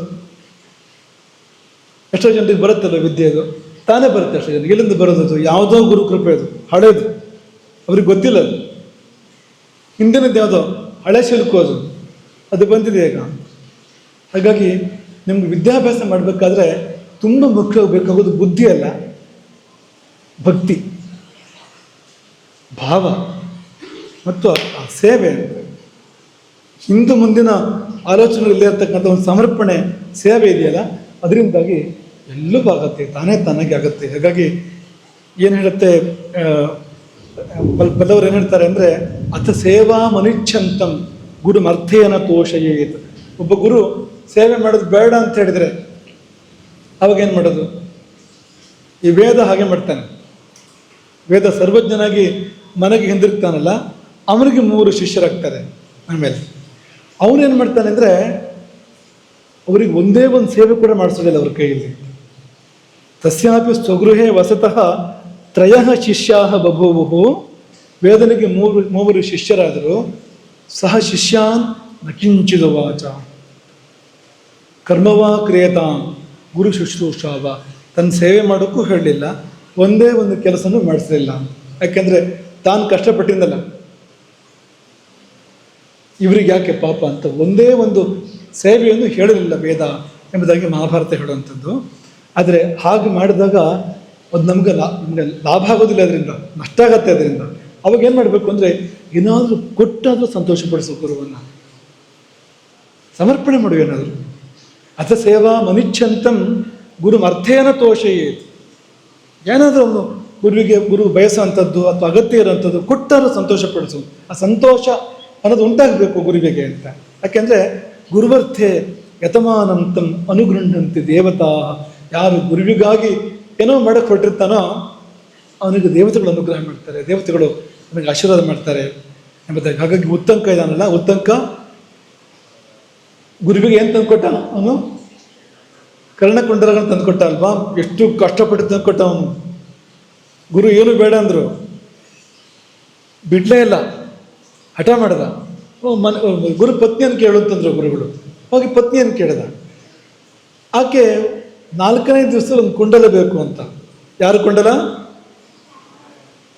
ಮಹಾರಾಣಿ ಕುಂಡಲ ತಂದುಕೊಡು, 4 ದಿವಸ ಒಂದು ವ್ರತ ಇದೆ, ಹಾಕ್ಕೊಳಕ್ಬೇಕು ತಂದುಕೊಡು ಅಂತ. ಅವಳೇನೋ ಖುಷಿಯಾಗಿ ಕೊಟ್ಬಿಟ್ಲು ಮಹಾರಾಣಿ. ಆದರೆ ಕದಿಯೋರಿದ್ರು ಮಧ್ಯದಲ್ಲಿ ಕುಂಡಲವನ್ನು. ತಕ್ಷಕ ಕದ್ಕೊಂಡು ಹೋಗ್ತಾನೆ ಆ ಕುಂಡಲವನ್ನು. ಇವೆಲ್ಲ ಕೇಳಿದಿದೆ ಕಥೆಯನ್ನು. ಎಷ್ಟು ಕಷ್ಟಪಟ್ಟು ತಂದುಕೊಡ್ತಾನೆ ಅವನು ಕುಂಡಲವನ್ನು ಉತ್ತಂಕ. ಗುರು ಮರ್ತೇನ ತೋಷಯೇ. ಯಾವ ಸೇವೆಯನ್ನು ಮಾಡಿಸ್ಕೊಳ್ಳಿಲ್ಲ ಗುರುಗಳು.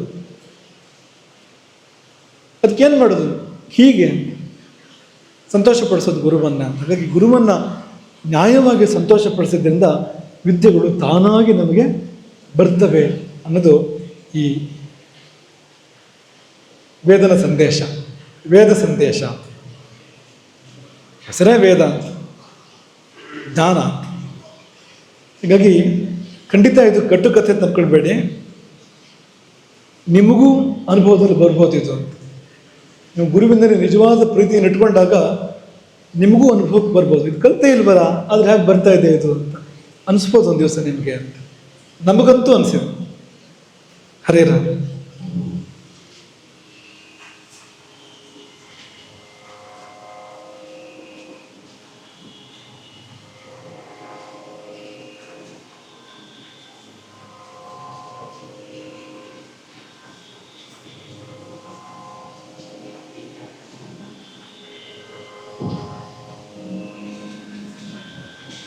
ಜೀವನದ ನಿಜವಾದ ಲಕ್ಷ್ಯವನ್ನು ತಲುಪುವಡೆ. ಜೀವನದ ನಿಜವಾದ ಲಕ್ಷ್ಯವನ್ನು ತಲುಪುವಡೆ. ಯಾವುದಿದೆ ಸರಿಯಾದ ದಾರಿಯನ್ನು ತಲೆ.